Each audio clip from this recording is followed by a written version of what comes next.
मैंने आपको मैट्रिक्स की डेफिनेशन पढ़ाई थी, एलिमेंट एंट्रीज के बारे में बात करा था, ऑर्डर ऑफ मैट्रिक्स समझाया था क्या होता है, टाइप ऑफ मैट्रिक्स के बारे में बात करा था, इक्वलिटी ऑफ मैट्रिक्स का टॉपिक पढ़ा था, एक्सरसाइज 3.1 के क्वेश्चन आंसर्स करे थे, ठीक है ना। अब हमारे को ऑपरेशन ऑन मैट्रिसेस का टॉपिक पढ़ना है। पहले समझो मैट्रिसेस, ये जो वर्ड है मैट्रिसेस, इसका क्या मतलब है। मैट्रिसेस का मतलब, हम पढ़ रहे हैं अभी तक मैट्रिक्स, हम अभी तक मैट्रिक्स पढ़ रहे हैं, ठीक है ना। एक वर्ड आ रहा है मैट्रिसेस, हमारे चैप्टर का नाम भी है मैट्रिसेस, ठीक है ना। एक सिंगल है ना, सिंगल है तो मैट्रिक्स कहते हैं, सिंगल है तो मैट्रिक्स कहते हैं, और एक से ज़्यादा मैट्रिक्स आ जाए तो मैट्रिसेस कहते हैं। सिंगुलर प्लूरल कहते हैं ना। एक बच्चा है, सिंगल बच्चा है तो चाइल्ड कहते हैं, और एक से ज़्यादा बच्चे हैं, एक से ज़्यादा बच्चे हैं तो चिल्ड्रन कहते हैं। समझ गए, ऐसे ही है। एक सिंगल है तो मैट्रिक्स कहते हैं, और एक से ज़्यादा है तो मैट्रिसेस कह देते हैं। अब ये क्या है ऑपरेशन ऑन मैट्रिसेस। छोटी छोटी क्लासेस के अंदर आप नंबर्स पढ़ते हो। छोटी क्लासेस मतलब फर्स्ट सेकंड क्लास, जो छोटी क्लासेस होती है बिल्कुल, जब आप छोटे से बच्चे होते हो तो आप नंबर्स को पढ़ते हो। मैडम मैडम नंबर्स पढ़ाती है कि बच्चों नंबर होते हैं 1 2 3, ये नंबर होते हैं। नंबर पढ़ाने के बाद फिर मैडम ऑपरेशन पढ़ाती है। नंबर पे ऑपरेशन पढ़ाती है कि बच्चों नंबर है ना, इन नंबर के साथ आप ऑपरेशन कर सकते हो, इन नंबर को आप ऐड कर सकते हो, इन नंबर को आप सब्ट्रैक्ट कर सकते हो। समझ गए। छोटी क्लासेस में पहले मैडम आपको नंबर पढ़ाती है, उसके बाद मैडम ऑपरेशन पढ़ाती है कि नंबरों पे बच्चों आप ये ऑपरेशन कर सकते हो, इन नंबरों को आप ऐड कर सकते हो, इन नंबरों को आप सब्ट्रैक्ट भी कर सकते हो। ऐसे ही 12th क्लास कर रही है। पहले उसने मैट्रिक्स पढ़ा है, आपको मैट्रिक्स होता क्या है पहले समझा दिया, नंबर की तरह पहले मैट्रिक्स पढ़ाया होता क्या है। अब 12th क्लास पढ़ा रही है मैट्रिक्स पे होने वाले ऑपरेशन। नंबर की तरह ही मैट्रिक्स पे भी कुछ ऑपरेशन होते हैं, यही प्लस माइनस यही सब होते हैं, ठीक है ना। एडिशन सब्ट्रैक्शन सेम यही होते हैं। तो ये ऑपरेशन पढ़ाए जा रहे हैं, ठीक है ना। पहला जो ऑपरेशन है वो है एडिशन।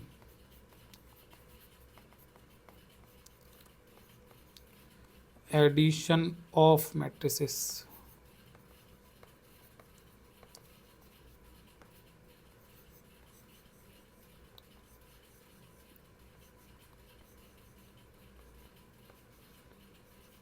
मैट्रिसेस को ऐड करना, ठीक है ना। जब हम मैट्रिसेस को ऐड करने के बारे में बात करते हैं तो एक कंडीशन होती है। एक कंडीशन है जिसका ध्यान रखना होता है। कंडीशन ये होती है, order must be same. Must be same. Order मैंने पढ़ाया था आपको, मैट्रिक्स का ऑर्डर क्या होता है। तो वो जो ऑर्डर है वो सेम सेम होना चाहिए। जिन मैट्रिक्स को आप ऐड कर रहे हो उनका वो ऑर्डर सेम होना चाहिए, ठीक है ना। एग्जाम्पल के लिए मैं एक मैट्रिक्स लिख रहा हूँ यहाँ पे, जैसे ये 1 2 3 4, इसका ऑर्डर क्या है 2/2। अब कोई दूसरा मैट्रिक्स अगर आपको इसके साथ ऐड करना है तो उसका ऑर्डर यही होना चाहिए 2/2, तभी ऐड होएगा, ठीक है ना। तो जैसे ये है 3 4 5 6, तो इसका भी ऑर्डर 2/2 है, तो हम बोलेंगे हाँ इन दोनों मैट्रिक्स का ऑर्डर सेम है, कंडीशन सेटिस्फाई हो रही है तो ऐड हो सकते हैं, ठीक है ना। तो इन दोनों मैट्रिक्स को हम ऐड कर सकते हैं। दो दो मैट्रिक्स को जब आप ऐड करते हो तो आंसर एक मैट्रिक्स ही आता है, ठीक है ना। दो मैट्रिक्स को जब आप ऐड करते हो तो आंसर एक मैट्रिक्स ही मिलता है, ठीक है ना। उस मैट्रिक्स का एक ऑर्डर होता है, और क्या ऑर्डर होता है, तो वही ऑर्डर होता है जो इनका ऑर्डर होता है, वही उसका भी ऑर्डर होता है 2/2। समझ गए। एंट्रीज क्या होगी भाई, इसकी कुछ एंट्रीज भी तो होगी। एंट्री क्या होगी, एंट्री बताओ। तो इसकी एंट्री आती है इन दोनों की एंट्रीज को ऐड करके, ये दोनों को ऐड करके आ जाएगी पहली एंट्री 4। समझ गए। इन दोनों को ऐड करके आ जाएगी ये वाली एंट्री कितना हो जाएगा 6। समझ गए। ऐसे इन दोनों को ऐड करके आ जाएगी अगली एंट्री 8। समझ गए। और इन दोनों को ऐड करके आ जाएगी लास्ट एंट्री 10। समझ गए। कॉरस्पॉन्डिंग एंट्रीज ऐड करनी होती है और आंसर निकालना होता है। आसान है एडिशन, एडिशन बहुत आसान है, ठीक है ना। इसको थोड़ा सा मैथमेटिकल तरीके से लिख के बताऊं तो ऐसे कहते हैं कि कोई मैट्रिक्स ए है, कोई मैट्रिक्स बी है। ए मैट्रिक्स के अंदर एंट्री है A11 A12 A21 A22। थोड़ा मैथमेटिकल तरीके से किताबों के अंदर देखोगे तो ऐसा लिखा मिलेगा। और बी कोई मैट्रिक्स है, उसके अंदर एंट्री है B11 B12 B21 and B22, ठीक है। इन दोनों को हम ऐड कर रहे हैं, दोनों का ऑर्डर सेम है तो ऐड कर सकते हैं, ठीक है ना। दोनों को ऐड करोगे तो you will get a matrix, a new matrix, ठीक है ना। ए और बी दो मैट्रिक्स को ऐड करोगे तो एक नया मैट्रिक्स मिलेगा। ऑर्डर सेम ही होगा 2/2 का, उस नए मैट्रिक्स को हम कह देते हैं सी मैट्रिक्स मिलेगा, ठीक है ना। उसकी कुछ एंट्री होगी C11, C12, C21 and C22। अब ये जो C11, C12, C21, C22 इनकी वैल्यू कैसे निकलेगी, तो मैथमेटिकली हम कहते हैं C11 का आंसर आएगा A11 प्लस B11 करके। आपको याद तो है ना, मैंने बताया था ए कोई मैट्रिक्स है तो उसकी एंट्री को A11 ऐसे करके लिखते हैं, बी कोई मैट्रिक्स है तो उसकी एंट्री को B11 ऐसे करके लिखते हैं। इतना तो याद है ना, मैंने लास्ट वीडियो में पढ़ाया है, ठीक है। और C12 का आंसर कैसे आएगा, वो आएगा A12 प्लस B12 करके। C21 का आंसर आएगा A21 प्लस B21 करके, और C22 का आंसर आएगा A22 प्लस B22 करके। आई होप आपको समझ में आ रहा होगा, ये होता है एडिशन, ठीक है ना, ठीक है ना। अगर मैथमेटिकल लिख के करना है तो ऐसे थोड़ा लिख के लिखना है तो लिख सकते हो, बाकी सिंपल मैंने नंबर से समझा दिया ऐसे एडिशन करना होता है, ठीक है ना। एक नोट लिख लेना, note.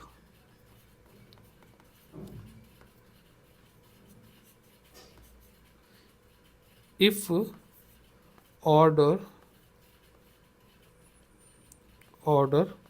Of A and B, या फिर ऑर्डर ए एंड बी जो दो मैट्रिक्स है उनके बारे में बात कर रहा हूँ, या फिर ऐसे लिख दो इफ ऑर्डर ऑफ मैट्रिसेस जिनको आप ऐड कर रहे हो matrices, order of matrices is not same, ऐसे लिख दो नॉट सेम, वो सेम नहीं है। जिन मैट्रिसेस को आप ऐड कर रहे हो उनका ऑर्डर सेम नहीं है, अगर ऐसा है तो हम कहते हैं देन मैट्रिक्स एडिशन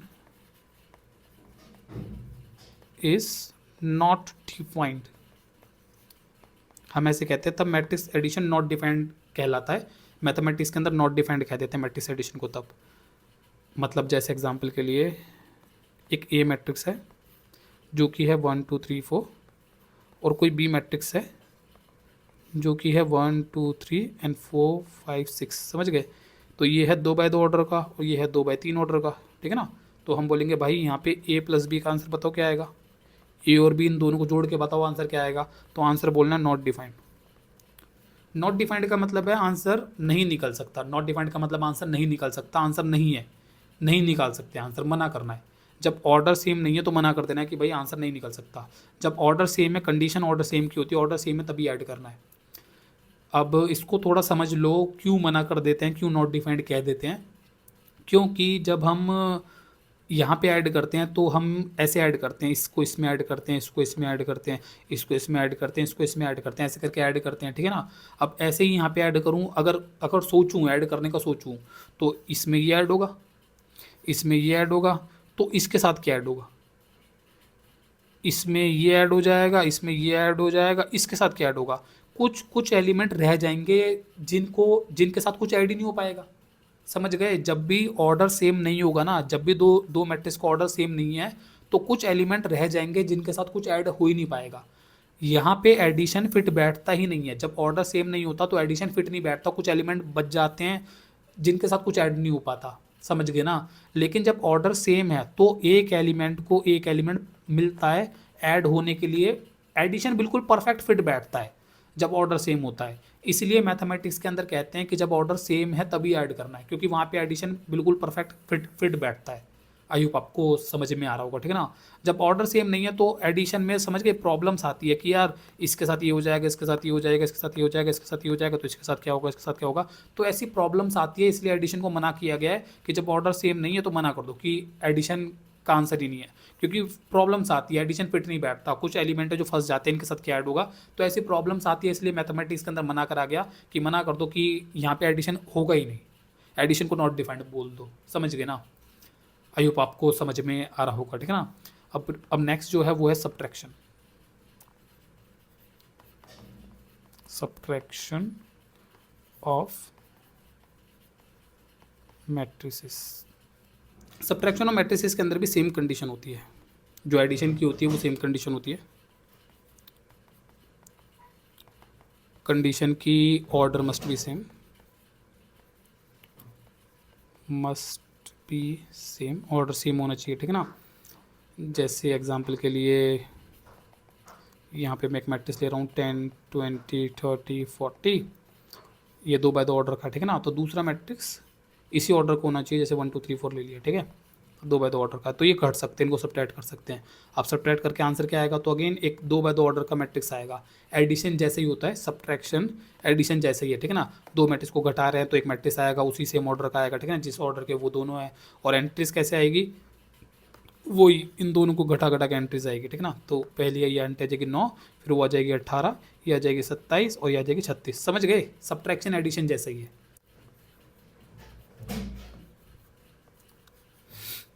स्केलर का क्या मतलब होता है, स्केलर का क्या मतलब होता है, स्केलर का मतलब होता है नंबर, ठीक है ना।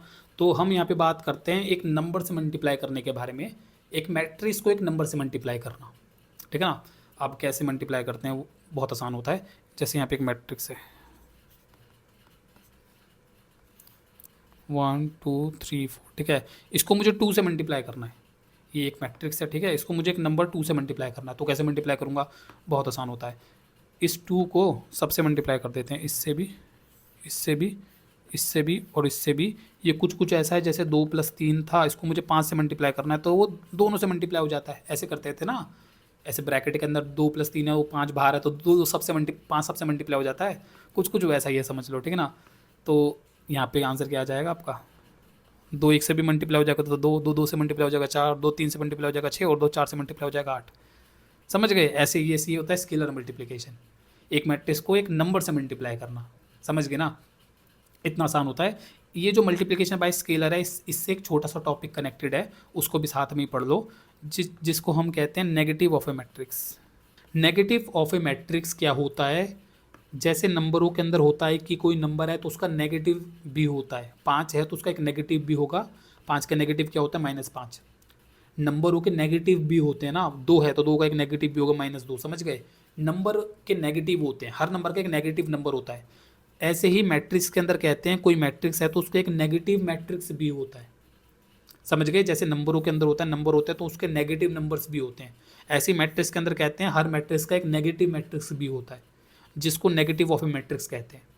जैसे कोई मैट्रिक्स ए लिखा मैंने यहाँ पे 1 -2 -3 4, ये मैंने मैट्रिक्स लिखा।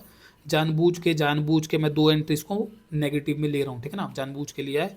अभी दिख जाएगा मैं क्यों ले रहा हूँ इसको, ठीक है ना। अब हम कहते हैं कि अगर ये मैट्रिक्स ए है ना, ये मैट्रिक्स ए है तो इसका एक नेगेटिव भी होगा। जैसे नंबरों में होता है, नंबर होते हैं उनके नेगेटिव भी होते हैं। हम कहते हैं मैट्रिक्स के अंदर भी होता है, कोई मैट्रिक्स ए है तो उसका एक नेगेटिव भी होगा, उसको हम लिखते हैं -a से। हम कहते हैं ए का एक नेगेटिव होगा, उसको हम कहते हैं वो होगा -a, ठीक है ना। अब जैसे नंबर है ये -5, तो हम कहते हैं -5 बराबर लिख सकते हैं -1 × 5। -5 कैन बी रिटन एज -1 × 5। ऐसे ही हम कहते हैं -a can be written as -1 × a। -a को हम ऐसे लिख देते हैं कि -a बराबर है -1 × a। समझ गए ना। और फिर हम इसको ऐसे रिप्लेस कर देते हैं कि -1 × a की जगह पे हम ये a को रिप्लेस कर देते हैं 1 -2 -3 और 4, ठीक है ना। और फिर हम कहते हैं कि भाई ये तो स्केलर मल्टीप्लिकेशन हो गया कि एक स्केलर एक नंबर एक मैट्रिक्स से मल्टीप्लाई हो रहा है। ये माइनस पर एक नंबर है ना जो मैट्रिक्स से मल्टीप्लाई हो रहा है, तो हम इस नॉलेज को जो हमने यहाँ पे सीखी इसको यहाँ पे अप्लाई कर देते हैं और इसको मल्टीप्लाई कर देते हैं। समझ गए ना। तो यहाँ पे जब मल्टीप्लाई करोगे तो -1 जब 1 से मल्टीप्लाई होगा तो -1 बन जाएगा, ये जब -2 से मल्टीप्लाई होगा तो +2 बन जाएगा, ये +3 और ये -4। समझ गए ना, -1 +2 +3 और -4। तो हम कहते हैं जैसे नंबरों के अंदर होता है, कोई नंबर है तो उसका एक नेगेटिव नंबर भी होता है। ऐसे ही मैट्रिक्स के अंदर भी होता है, कोई मैट्रिक्स है तो उसका एक नेगेटिव मैट्रिक्स भी होता है। ए मैट्रिक्स है तो इसका जो नेगेटिव मैट्रिक्स निकल के आ रहा है उसके अंदर की अगर हम एंट्री को ऑब्जर्व करें तो एंट्री सेम है 1 2 3 4, वहाँ भी 1 2 3 4 है, बट साइन अपोजिट है। यहाँ पे जो एंट्री पॉजिटिव की है वहाँ पे वो नेगेटिव में निकल रही है, और यहाँ पे जो एंट्री मैंने नेगेटिव की जानबूझ के मैं नेगेटिव में ली थी वो वहाँ पे पॉजिटिव में कन्वर्ट हो जा रही है। आई होप आपको समझ में आ रहा होगा, ठीक है ना। तो एक ए मैट्रिक्स है तो उसका एक नेगेटिव मैट्रिक्स भी होता है, जैसे नंबरों में नेगेटिव होते हैं वैसे ही मैट्रिक्स में भी होता है। कोई मैट्रिक्स ए है तो उसका एक नेगेटिव मैट्रिक्स भी होता है, लेकिन जो नेगेटिव मैट्रिक्स होता है वो होता क्या है, वो सेम ए मैट्रिक्स वाली एंट्री होती है उसके अंदर, बट साइन में अपोजिट होती है बस। आई होप आपको समझ में आ रहा होगा, ठीक है ना। अब जैसे मैं आपको कह रहा हूँ, एक चीज़ मेरे को बताना, जैसे मैं आपको कह रहा हूँ कि 5 का नेगेटिव है -5, 5 का नेगेटिव है -5, तो -5 का नेगेटिव क्या होगा। मैथमेटिक्स के अंदर कहते हैं हर नंबर का एक नेगेटिव होता है, मैथमेटिक्स के अंदर कहते हैं हर नंबर का एक नेगेटिव होता है, तो -5 भी तो एक नंबर है, इसका भी तो नेगेटिव होगा। तो इसका नेगेटिव क्या होता है, तो इसका नेगेटिव होता है 5। 5 का नेगेटिव होता है -5, और -5 का नेगेटिव कहते हैं 5 होता है फिर। समझ गए ना, ये कहते हैं 5 का नेगेटिव होता है -5, और -5 के लिए नेगेटिव फिर कहलाता है 5। ये इसका नेगेटिव है तो ये इसका नेगेटिव कहलाता है, वो उसका नेगेटिव कहलाता है। समझ गए ना। इसी लॉजिक को यहाँ पे अगर अप्लाई करोगे ना, तो यहाँ पे आपको बोलना है ये अगर मैं ओरिजिनल मैट्रिक्स मान लूँ कि ये मेरा ओरिजिनल मैट्रिक्स है, तो इसका नेगेटिव क्या हुआ, इसका नेगेटिव हुआ ये वाला मैट्रिक्स। तो ए का नेगेटिव है ये, तो इसका नेगेटिव है ये। समझ गए, ये दोनों एक दूसरे के नेगेटिव कहे जा सकते हैं। अगर आप कह रहे हो ये ए मैट्रिक्स है और ये इसका नेगेटिव मैट्रिक्स है, तो इसका अगर मैं नेगेटिव पूछ लूँ, इसका अगर मैं नेगेटिव पूछ लूँ, तो आपको बोलना है ये जो ए मैट्रिक्स है वो उसका नेगेटिव है, ये भी कह सकते हैं। ये मैं थोड़ा सा मतलब डीप उतर रहा हूँ, थोड़ा सा गहराई में जा रहा हूँ, लेकिन अभी मोटा मोटा आप बस ये बोलो कि ए है तो ए का नेगेटिव ये एक नेगेटिव मैट्रिक्स है। समझ गए ना। नंबर में जैसे नेगेटिव नंबर्स होते हैं, हर नंबर का एक नेगेटिव नंबर होता है, वैसे मैट्रिक्स में भी नेगेटिव मैट्रिक्स के नेगेटिव मैट्रिक्स होते हैं। अभी अभी बस इतना समझो। लेकिन मैं कह रहा हूँ गहराई में अगर जाओ तो आप ये भी कह सकते हो कि भाई -5 का नेगेटिव 5 होगा। ठीक है ना। ऐसे ही इसका नेगेटिव अगर कोई पूछ ले तो आपको बोलना ही जो ए मैट्रिक्स है इसका नेगेटिव है। आई होप आपको समझ में आ रहा होगा। ठीक है ना।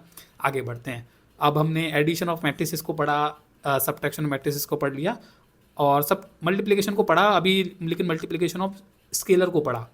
एक नंबर को मैट्रिक्स से कैसे मल्टीप्लाई करना है। अब मेन चीज़ पढ़नी है कि मैट्रिक्स को मैट्रिक्स से कैसे मल्टीप्लाई करना है, जो मेन टॉपिक है मल्टीप्लिकेशन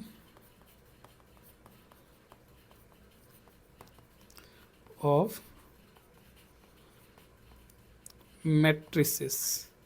ये मेन टॉपिक है, सबसे मतलब जो एडवांस टॉपिक है अभी तक के जो टॉपिक हमने पढ़े एडिशन वेडिशन, उनमें सबसे एडवांस टॉपिक यही है जो थोड़ा दिमाग अप्लाई करवाएगा आपका। ठीक है ना। जो थोड़ा अच्छा टॉपिक है यही है। ठीक है। मल्टीप्लिकेशन ऑफ मैट्रिसेस, दो मैट्रिक्स को मल्टीप्लाई करना। ठीक है ना। समझ गए, एडिशन सब्ट्रैक्शन एंड देन फिर मल्टीप्लिकेशन। ठीक है। मल्टीप्लिकेशन कैसे करना होता है, मल्टीप्लिकेशन में भी कंडीशन होती है, जैसे एडिशन में कंडीशन है। ठीक है ना। एडिशन सब्ट्रैक्शन में कंडीशन है कि ऑर्डर मस्ट बी सेम, यहाँ पे भी कंडीशन होती है। कंडीशन यहाँ पे थोड़ी अजीब है। यहाँ पे कंडीशन ये होती है कॉलम्स ऑफ फॉर्मर मैट्रिक्स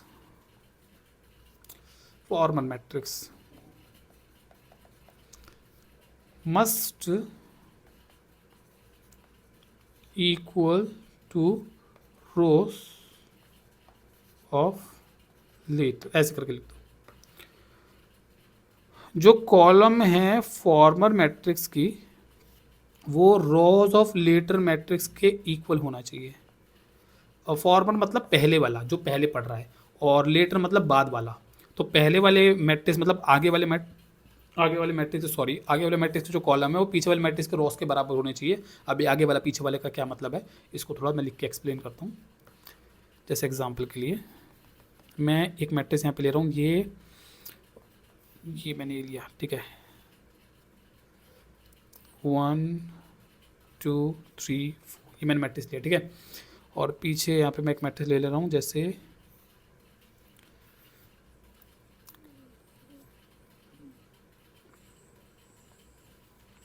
1 2 3, चलो सिंपल रखते हैं, 4 5 6 ऐसे 1 2 3 4 5 6 ऐसे ले लेते हैं। ठीक है ना। तो मैंने ये ले लिया। अब इस आगे वाले मैट्रिक्स का जो ऑर्डर है वो 2/2 है। ठीक है। पीछे वाले मैट्रिक्स का ऑर्डर क्या है, 2/3। समझ गए। आगे वाले मैट्रिक्स के जो कॉलम है वो पीछे वाले मैट्रिक्स के रोज के बराबर होनी चाहिए। रूल ये होता है। हम बोलेंगे अच्छा तो ये 2 है और वो 2 है, इक्वल होना चाहिए। हम बोलेंगे है इक्वल है। अब बोले इक्वल है, हम बोलेंगे है। अगर इक्वल है, कंडीशन सेटिस्फाई हो रही है, तो मल्टीप्लिकेशन कर सकते हैं। आई होप आपको समझ में आ रहा होगा। ठीक है ना। अब हम बोलेंगे ठीक है, अच्छा कर सकते हैं मल्टीप्लिकेशन इनका। हाँ, अब मल्टीप्लाई करके आंसर क्या आएगा, हम बोलेंगे दो मैट्रिक्स को मल्टीप्लाई करके, जैसे दो मैट्रिक्स को ऐड करके एक मैट्रिक्स से आता है, ऐसे मल्टीप्लाई करके भी एक मैट्रिक्स से आएगा। ठीक है ना। अब यहाँ पे हमने बात करा था ऐड करके एक मैट्रिक्स आएगा, उसका ऑर्डर क्या होगा, तो हमने बात करा था वही जो इनका ऑर्डर वही होगा, लेकिन यहाँ पे तो थोड़ा अलग है। इसका ऑर्डर अलग है, इसका ऑर्डर अलग है, तो उसका ऑर्डर क्या आएगा। अब ये कैसे होगा, तो उसका ऑर्डर क्या आता है, नए वाले मैट्रिक्स का ऑर्डर क्या आता है, उसका ऑर्डर आता है कि जो बचा हुआ है ना, ये जो बचा हुआ है ये उसका ऑर्डर होता है 2/3, ये उसका ऑर्डर होगा, बचा हुआ उसका ऑर्डर होगा 2/3। समझ गए? ये जो जो बचा हुआ होगा, जो भी बचेगा, जो इधर और उधर बचेगा, इसकी रॉज और उसका कॉलम, वो उसका ऑर्डर होगा, जो आंसर आने वाला मैट्रिक्स। समझ गए ना? इसकी, इस वाले की कॉलम इस वाले की रॉस के बराबर होनी चाहिए, कंडीशन तो ये है, ठीक है ना? अगर ये हो रही है तो मल्टीप्लिकेशन किया जा सकता है। करने के बाद एक मैट्रिक्स आएगा, उस मैट्रिक्स का ऑर्डर क्या होगा, तो इसकी रॉज और इसके कॉलम जो बचा हुआ है, ठीक है ना, जो इक्वल चेक करने के बाद जो बच जाता है, जो मैंने ग्रीन कर दिया उसको छोड़ के जो बच गया, ये और ये बच गया ना, ये उसका ऑर्डर होगा 2/3। समझ गए? हम बोलेंगे अच्छा, हम बोलेंगे अब 2/3 का ऑर्डर का अगर ये एक मैट्रिक्स है तो इसमें एंट्रीज होगी, एक तो होगी A11, अगर मैं इसको कुछ ए मैट्रिक्स बोल दूँ, एक होगी A12, एक होगी A13, एक होगी A21, एक होगी A22 और एक होगी A23। यही एंट्रीज होगी ना, ये एंट्रीज होगी, ठीक है ना? अब हम बोलेंगे यहाँ पे जब हम एंट्री के बारे में बात कर रहे थे, जैसे ये कोई सी मैट्रिक्स बोल रहे थे, तो उसकी उसकी इस एंट्री की वैल्यू आ जा रही थी, इसकी इस एंट्री को जोड़ के इस एंट्री की वैल्यू आ जा रही थी। अब इसमें इसकी इस एंट्री की वैल्यू कैसे आएगी, तो इसमें इसकी इस एंट्री की वैल्यू आती है इसके रो और इसके कॉलम को मल्टीप्लाई करके और ऐड करके।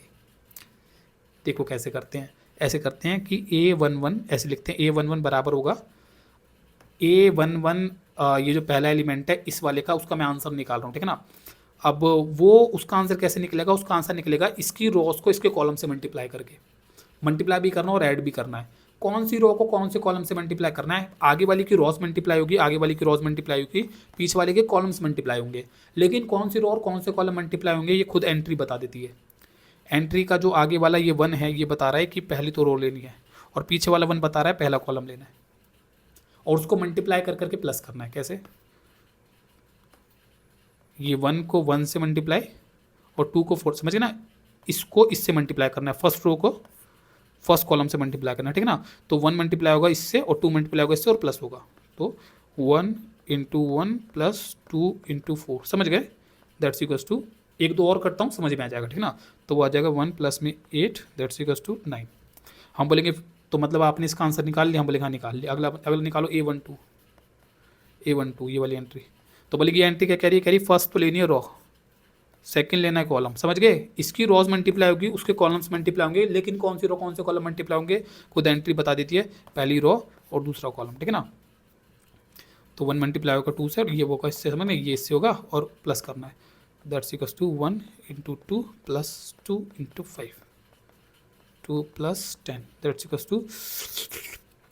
तो हाँ, क्या कर रहा हूँ मैं, इतना दिमाग क्यों लगा रहा हूँ, ठीक है? फिर आ गया आपका A13 तो ये आ गया, ठीक है ना? ये बता रहा है, कह रहा है फर्स्ट तो रो थर्ड तो कॉलम, ठीक है ना? 1 इंटू 3 प्लस, और तेरी क्या कर रहा हूँ, 2 इंटू 6, ठीक है? 3 प्लस 6 दूनी 12, ठीक है? तो 15। मैंने बहुत टाइम से मतलब ये मल्टीप्लिकेशन के क्वेश्चन करिए नहीं, प्रैक्टिस नहीं करी है, तो मेरे को थोड़ा तसल्ली से करना पड़ रहा है, ठीक है? मेरी प्रैक्टिस छूटी पड़ी है, रियलिटी बताऊँ आपको, अदरवाइज़ मैं बहुत जल्दी जल्दी कर देता इसको। कोई नहीं, A21 second row first column, ठीक है ना? सेकंड रो फर्स्ट कॉलम करेंगे तो मतलब A21, ठीक है ना? सेकंड रो इसको कह रहा है फर्स्ट कॉलम, ये कह रहा है, ठीक है? तो कितना आ जाएगा, तो ये आ जाएगा आपका that is 3 into 1 plus 4 into 4, ठीक है? तो 3 प्लस 16 दैट इज टू 19, ठीक है ना? A22 A23, so second column which is 3 into 2 plus 4 into 5, that's equal to 3 into 3 plus 4 into 6, 3 into 3 4 into 6, ठीक है? 3 दूनी 6 प्लस 4 पंजे 20, दैट्स इक्वल 3 दिया 9 प्लस 6 24, ठीक है ना? That is equal 26, that's equal to 33, ठीक है? तो मेरे ये आंसर आया, ठीक है ना? अब मैं इसको यहाँ पे इसकी जगह पे रिप्लेस कर दूंगा, तो मेरा आंसर आ रहा है 9 12 15 19 26 और 33, ये मेरा आंसर है। समझ गए? अब आपको समझ में आ रहा होगा मैट्रिक्स मल्टीप्लिकेशन इस तरीके से करना होता है। बैठ गया पॉइंट दिमाग के अंदर, थोड़ा मतलब आसान नहीं है, दिख जाता है कि अरे हाँ यार ये थोड़ा सा मतलब है, इसमें दिमाग में इसको मतलब करने में थोड़ा समय लगेगा, ठीक है ना? एक दो क्वेश्चन और कर लेते हैं, एक काम करते हैं एनसीईआरटी में से एग्जांपल्स कर लेते हैं, ठीक है ना? एनसीईआरटी में से अगर आप एग्जांपल करोगे तो एग्जांपल नंबर सीधा 13 करना, एग्जांपल नंबर 13 करना,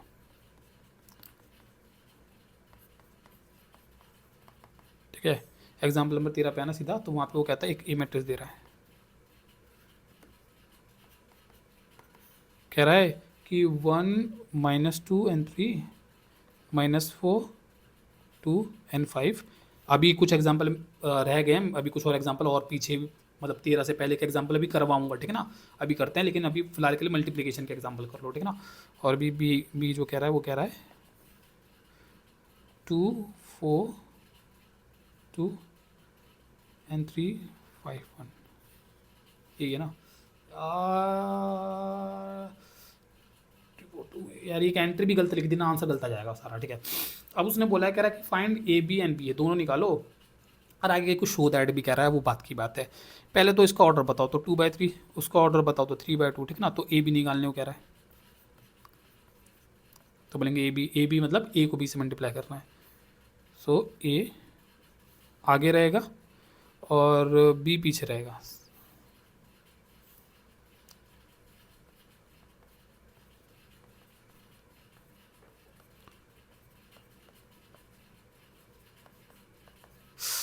1 1 1 1, ठीक है ना। ए आगे रहेगा, बी पीछे रहेगा, ठीक है ना। ए इंटू बी मतलब ए आगे बी पीछे, ए आगे बी पीछे, ठीक है। ए का ऑर्डर है 2/3, ठीक है, 3/2। फॉरवर्ड मैट्रिक्स आगे वाले मैट्रिक्स की कॉलम पीछे वाले मैट्रिक्स के रो के बराबर होनी चाहिए, तो आगे वाले मैट्रिक्स के कॉलम पीछे वाले मैट्रिक्स के रो बराबर होनी चाहिए, जो है, ठीक है ना। आंसर वाला जो मैट्रिक्स आएगा उसका आंसर क्या होगा, मतलब उसका मैट्रिक्स उसका जो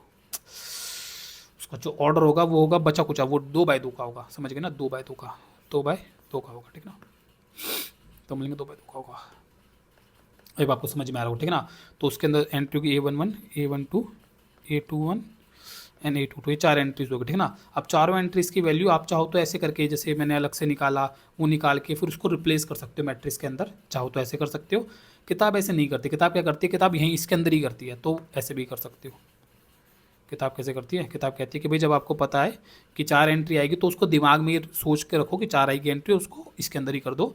तो किताब कहती है कि भाई जो एक एंट्री आएगी A11, वो आएगी इसकी फर्स्ट रो को फर्स्ट से मल्टीप्लाई करके 1 1, ठीक है ना। तो उसको सीधा कर दो 1 × 2, समझ गए ना। किताब सीधा इसको इससे मल्टीप्लाई ये अंदर ही करवाती है, ये जो कैलकुलेशन मैं बाहर कर रहा हूँ ना, इसको मैट्रिक्स के अंदर ही करवाती है, मैट्रिक्स के अंदर ही करवाती है, तो अंदर भी कर सकते हो, ठीक है ना।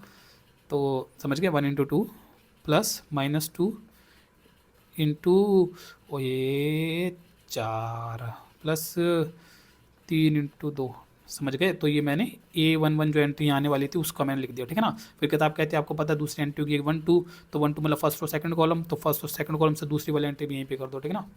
समझ गए, ऐसे करके अंदर ही कर देना आपको, ठीक है। थोड़ी प्रैक्टिस कर लोगे तो जल्दी होने लग जाएगा, ठीक है। तो 1 × 3 प्लस -2 × 5 प्लस 3 × 1, और फिर यहाँ पे आएगी, यहाँ पे जो एंट्री आएगी उसके लिए आपको समझ में आ जाएगा सेकंड रो से ये, और फिर लास्ट वाले के लिए इससे ये समझ में आ जाता है धीरे धीरे, ठीक है ना। समझ गए ना, A21 आने वाली है तो second row first column, second row first column, और यहाँ पे होगी A22 जिसके लिए सेकंड रो सेकंड कॉलम, ठीक है ना। तो सेकंड रो सेकंड कॉलम, समझ गए। तो -4 से मल्टीप्लाई होगा 2, ठीक है, तेरी ऐसे ऐसे चल रहा, प्लस 2 से मल्टीप्लाई होगा 4, और प्लस 5 से मल्टीप्लाई होगा 2, और यहाँ पे आ जाएगा -4 से मल्टीप्लाई होएगा 3, प्लस 2 से मल्टीप्लाई होगा 5, और प्लस 5 से मल्टीप्लाई होगा 1, ठीक है ना। और जो भी आंसर आएगा उसको आपको यहीं पे कैलकुलेट करके बता देना। मैं किताब से आंसर देख रहा हूँ क्योंकि टाइम नहीं मेरे पास, मतलब टाइम बचाना है मेरे को, ठीक है ना। तो कह रहा है यहाँ पे आंसर आ जाएगा 0, यहाँ पे आंसर आ रहा है -4, यहाँ पे आंसर आ जाएगा 10, और यहाँ पे आंसर आ जाएगा 3, ठीक है ना। तो ये आंसर आ जा रहा है। वो कह रहा है बी ए भी निकालो, हम बोलेंगे बी ए भी निकाल देते भाई, ये भी कर देते, चलो। बी ए निकालने का मतलब है बी तो रहेगा आगे, ये 2 4 2 3 5 1, और ये वाला मैट्रिक्स रहेगा पीछे 1 -2 3 एंड -4 2 एंड 5, ये रहेगा पीछे। तो ये 3/2 वाला मैट्रिक्स आगे है और 2/3 वाला पीछे है।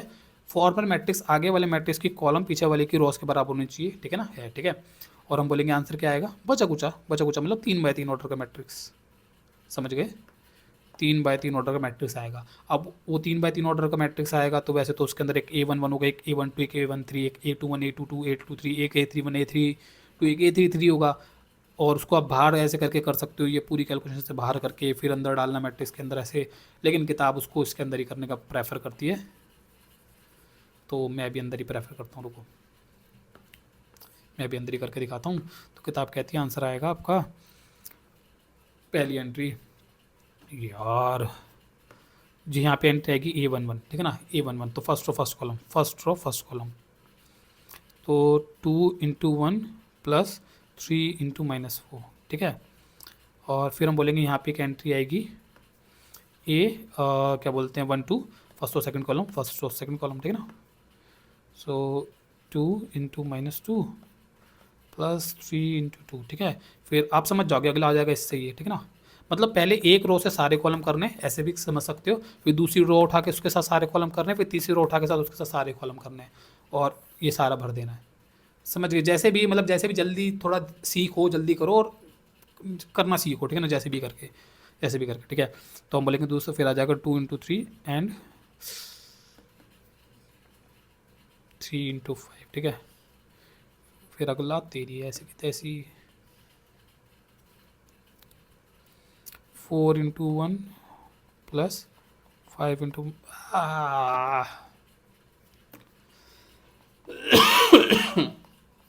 -4, फिर अगला इसको इससे, ठीक है ना। तो 4 इंटू -2 प्लस 5 इंटू 2 और 4 इंटू 3 प्लस 5 इंटू 5, ठीक है। फिर आ जाएगा 2 इंटू 1 प्लस 1 इंटू -4, राइटिंग पे ध्यान मत देना, 2 इंटू -2 प्लस 1 इंटू 2 और 2 इंटू 3 इंटू प्लस 1 इंटू 5, ठीक है ना। और फिर वो आंसर जो फाइनल निकाल के देता है एक 3x3 ऑर्डर का मैट्रिक्स, वो कहता है आंसर आ रहा है -10। तो मतलब इसकी पूरा सॉल्व करोगे, आ गया कितना, आ गया सही में इतना आ रहा है, 4 3 12 12 और 2, हाँ ठीक है 10 ही आ रहा है, ठीक है, -10 आएगा, ठीक है, सही है 10 तो 21 और -16 तो 37 -2 और 11, ठीक है ना। तो A इंटू बी करके ये आ रहा है मैट्रिक्स, और B इंटू ए करके ये आ रहा है मैट्रिक्स, ठीक है ना। आई होप आपको समझ में आ रहा होगा और मैट्रिक्स को कैसे मल्टीप्लाई करते हैं, ठीक है। आगे लिखा हुआ है show that A B is not equal to B A B का आंसर बी ए के आंसर के बराबर नहीं है, साबित करना है। ए बी जब हमने करा तो 2/2 का एक मैट्रिक्स आ रहा है, और बी ए करने से 3/3 का एक मैट्रिक्स आ रहा है। हमने सीखा था इक्वालिटी ऑफ मैट्रिक्स के अंदर ऑर्डर सेम होना चाहिए, कॉरस्पॉन्डिंग एंट्री सेम होनी चाहिए, तब इक्वल कहते हैं मैट्रिक्स को। यहाँ पे ऑर्डर सेम नहीं आ रहा, ए इंटू बी करने से जो मैट्रिक्स आ रहा है उसका ऑर्डर 2/2 आ रहा है, और बी इंटू ए करने से जो मैट्रिक्स आ रहा है उसका ऑर्डर 3/3 आ रहा है।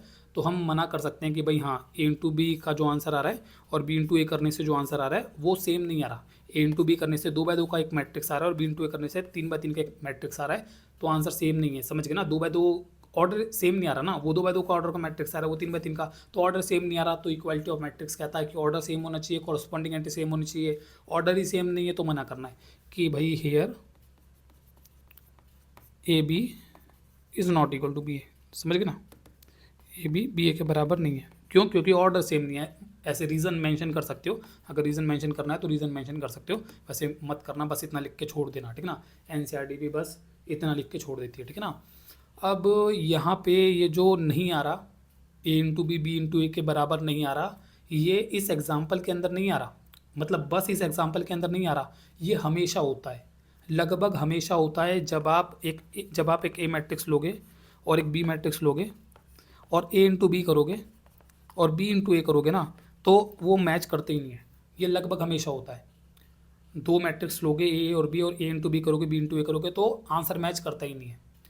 ये चीज़ नंबरों में नहीं होती, जबकि अगर आप नंबर्स के बारे में बात करो ना, नंबर्स के बारे में बात करो तो नंबर्स में मल्टीप्लिकेशन में ऐसा नहीं होता। यहाँ पे मैट्रिक्स को मल्टीप्लाई कर रहे हैं ना, ए इंटू बी इंटू ए कर रहे हैं, मल्टीप्लाई कर रहे हैं। नंबर्स में भी तो मल्टीप्लिकेशन होता है नंबर्स में, लेकिन जब मल्टीप्लिकेशन होता है तो ये सब ड्रामे नहीं होते नंबर्स में। जैसे मैं 2 नंबर लूँ, 2 इंटू 3 करूँ या 3 इंटू 2 करूँ, वहाँ पे तो आंसर बराबर आता है। 2 इंटू 3 करो कि 3 इंटू 2 करो, कोई भी 2 नंबर ले लो आप, कोई भी 2 3 ले लो या कुछ भी 2 नंबर ले लो, लेकिन 2 नंबर अगर आप ले रहे हो, कोई ए नंबर है और कोई बी नंबर है, आप ए इंटू बी करो कि बी इंटू ए करो, आंसर सेम ही आएगा नंबर्स के अंदर। नंबर्स के अंदर अगर 2 नंबर है ए और बी, तो ए इंटू बी करो कि बी इंटू ए करो, आंसर सेम ही आएगा। लेकिन ये मैट्रिक्स में पंगा है कि ए और बी अगर मैट्रिक्स है तो ए इंटू बी करो और बी इंटू ए करो, आंसर सेम नहीं आता। ये मैट्रिक्स में पंगा है। आई होप आपको समझ में आ रहा होगा, ठीक है ना। नंबर्स के अंदर हम कहते हैं, नंबर्स के अंदर जो मल्टीप्लिकेशन है वो कॉम्यूटेटिव होता है। नंबर्स के अंदर हम कहते हैं मल्टीप्लिकेशन कॉम्यूटेटिव है, अगर ए इंटू बी करने से बी इंटू ए करने से आंसर सेम ही है तो कॉम्पिटेटिव कहते हैं, और अगर ए इंटू बी करने से बी इंटू ए करने से आंसर सेम नहीं है तो उसे नॉन कॉम्पिटेटिव कहते हैं। नंबर्स के अंदर हम कहते हैं, नंबर्स के अंदर जो मल्टीप्लिकेशन है वो कॉम्पिटेटिव होता है। नंबर्स के अंदर मल्टीप्लिकेशन कॉम्पिटेटिव होता है, लेकिन मैट्रिक्स के अंदर नहीं होता। मैट्रिक्स के अंदर मल्टीप्लिकेशन कॉम्पिटेटिव नहीं है। मैट्रिक्स के अंदर जब ए और बी मैट्रिक्स होते हैं और उनको मल्टीप्लाई करते हैं तो उसमें मल्टीप्लिकेशन कॉम्पिटेटिव नहीं निकलता। ए इंटू बी का आंसर बी इंटू ए के बराबर नहीं आता, ठीक है ना। तो यहाँ पे हम कहते हैं नॉन कॉम्पिटेटिव। नॉन कॉम्पिटेटिव, इसको थोड़ा रिमार्क में ऐसे रिमार्क करके लिख लो, इसको थोड़ा हाईलाइट कर लो, ठीक है, और थोड़ा सा नीचे करके लिखो ऐसे करके, remark matrix multiplication is non commutative. Matrix का जो मल्टीप्लिकेशन है वो नॉन कॉम्यूटेटिव होता है, कि मैट्रिक्स में जब आप ए इंटू बी करते हो और बी इंटू ए करते हो आंसर सेम नहीं आता, ठीक है ना। नंबर्स के अंदर लेकिन कॉम्यूटेटिव होता है, समझ गए ना। तो आप कह सकते हो कि मैट्रिक्स का जो मैथमेटिक्स है, मैट्रिक्स का जो मैथमेटिक्स हम पढ़ रहे हैं ये नंबर से थोड़ा अलग है। जो चीज़ें नंबरों में काम करती है कि नंबरों में तो मल्टीप्लिकेशन कॉम्पिटेटिव होता है लेकिन मैट्रिक्स में नहीं होता है, नंबर से थोड़ा अलग भागता है, लेकिन थोड़ा ही अलग भागता है, थोड़ा ही अलग भागता है। 90% है ना, 90% सेम होता है। 90% जो चीज़ें नंबरों में काम करती है वो यहाँ भी काम करती है। आपकी एनसीईआरटी के अंदर कुछ प्रॉपर्टीज़ पढ़ा रखी है, आपके एनसीईआरटी के अंदर ना कुछ प्रॉपर्टीज़ पढ़ा रखी है, आपके एनसीईआरटी के अंदर कुछ प्रॉपर्टीज़ पढ़ा रखी है, वो प्रॉपर्टीज़ मैं आपको यहाँ पे लिखवा देता हूँ, ठीक है।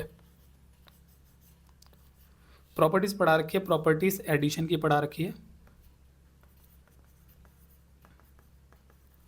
सब्ट्रैक्शन की नहीं पढ़ा रखी, बट मैं सब्ट्रैक्शन की पढ़ाता हूँ, एडिशन की, सब्ट्रैक्शन की और मल्टीप्लिकेशन की। ये कुछ प्रॉपर्टीज़ है जो आपको पढ़ा रखी है एनसीईआरटी के अंदर, एडिशन सब्ट्रैक्शन मल्टीप्लिकेशन की। ये प्रॉपर्टीज़ आपको याद होगा, ये नंबर्स में आप पढ़ते थे, नंबर में आप एडिशन की प्रॉपर्टी पढ़ा करते थे।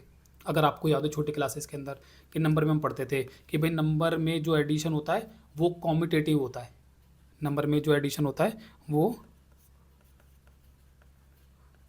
कॉम्यूटेटिव होता है। कॉम्यूटेटिव होता है मतलब कि भाई नंबर में एडिशन कॉम्पिटेटिव होता है कि आप दो नंबर ले रहे हो तो 2+3 करो कि 3+2 करो, फ़र्क नहीं पड़ता, 3+2 करो कि 2+3 करो, एडिशन कॉम्पिटेटिव होता है नंबर में। जैसे मल्टीप्लिकेशन मैंने बताया 2x3 करो कि 3x2 करो, फ़र्क नहीं पड़ता।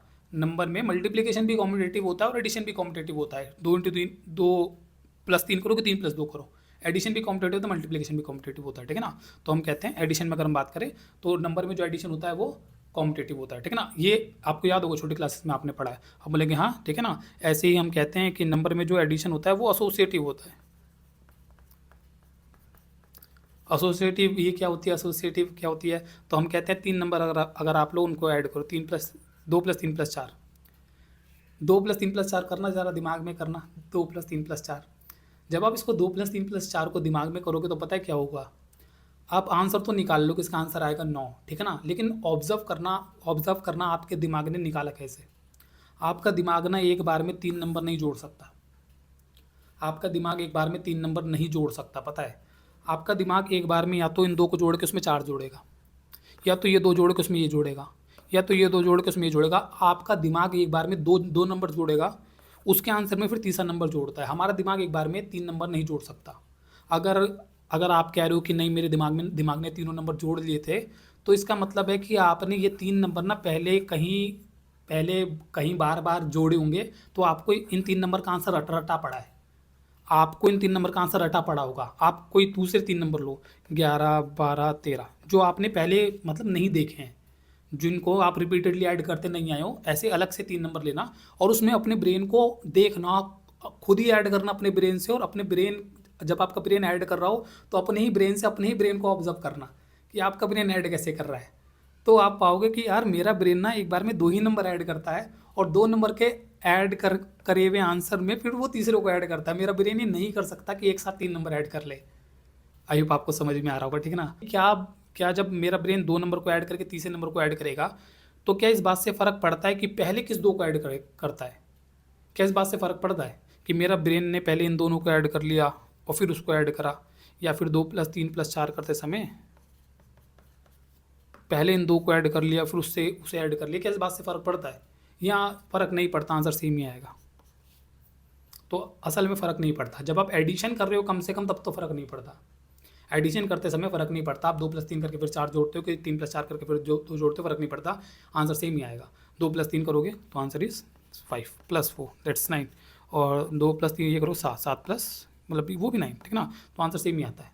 एसोसिएटिव प्रॉपर्टी ये कहती है कि जब आप 3 नंबर है ए, बी और सी, 3 नंबर को आप ऐड करोगे, तो एसोसिएटिव प्रॉपर्टी ये कहती है कि आप पहले किसी 2 को ऐड करोगे फिर तीसरे को ऐड करोगे। अब एसोसिएटिव प्रॉपर्टी ये कहती है कि फ़र्क नहीं पड़ता कि आप पहले किस 2 को ऐड करते हो, ए + बी को ऐड करके फिर सी को ऐड करते हो, या फिर ए + बी + सी करते समय पहले बी + सी करते हो फिर ए को ऐड करते हो, फ़र्क नहीं पड़ता, आंसर सेम ही आएगा। समझ गए ना, ये कहती है एसोसिएटिव प्रॉपर्टी। तो हम कहते हैं एडिशन जो होता है वो एसोसिएटिव होता है। हम ए + बी करके फिर सी करें कि बी + सी करके फिर ए करें, आंसर सेम ही आता है। हम कहते हैं एडिशन जो होता है वो एसोसिएटिव होता है नंबर्स के अंदर। आई होप आपको समझ में आ रहा होगा, ठीक है ना। अभी मैं नंबर्स में पढ़ा रहा हूँ और यही सब जो नंबर्स में चल रहा है यही सब मैट्रिक्स में भी अप्लाई हो जाता है। ये सब मैट्रिक्स में अप्लाई हो जाएगा, थोड़ी देर में समझ में आ जाएगा आपको। नंबर में इसलिए समझा रहा हूँ, नंबर में जल्दी समझ में आ जाता है, फिर मैट्रिक्स में जल्दी कैच कर लेते हैं हम, ठीक है ना। तो सब्ट्रैक्शन में आ जाओ। सब्ट्रैक्शन जो होता है हम कहते हैं सब्ट्रैक्शन नॉन कॉम्पिटिटिव होता है। सब्ट्रैक्शन नॉन कॉम्पिटिटिव होता है। नॉन कॉम्पिटिटिव मतलब हम बोलेंगे 3 - 2 करो और 2 - 3 करो, क्या फ़र्क पड़ता है? हम बोले बिल्कुल पड़ता है। इसका आएगा 1 तो उसका आएगा -1। सब्ट्रैक्शन कॉम्पिटिटिव नहीं होता, आंसर सेम नहीं आता। अगर आप a - b करते हो और b - a करते हो तो आंसर बदल जाता है। तो सब्ट्रैक्शन नॉन कॉम्पिटिटिव होता है। आई होप आपको समझ में आ रहा होगा, ठीक है ना। और ऐसे ही हम कहते हैं नंबर्स के अंदर कि जो सब्ट्रैक्शन होता है वो नॉन एसोसिएटिव होता है। सब्ट्रैक्शन नॉन एसोसिएटिव होता है। नॉन एसोसिएटिव मतलब आप a - b - c कर रहे हो, तो दोबारा से ब्रेन यही करेगा आपका कि पहले किसी 2 को घटाएगा फिर तीसरे को घटाएगा। आपका ब्रेन यही करेगा, पहले किसी 2 को घटाएगा फिर तीसरे को घटाएगा, ठीक ना। अब इसमें क्या होता है, इसमें फ़र्क पड़ जाता है कि आपके ब्रेन ने पहले कौन से 2 घटाए।